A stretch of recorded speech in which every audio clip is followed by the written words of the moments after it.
How to privacy your watched WhatsApp status. Hey everyone, welcome back to our channel. In this video I will guide you on how you can private your watched WhatsApp status, so make sure to watch the video till the end.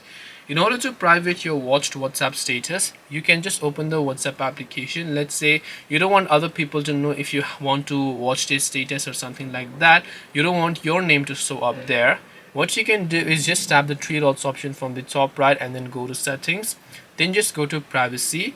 Then here you'll find read receipts. All you have to do is just turn this off. People won't know when you've read the messages. They also won't know when you went ahead and then viewed their status. So just make sure to turn off read receipts, and then they will not know if you have viewed their status as well. This way you should be able to go ahead and then basically private your watched WhatsApp status.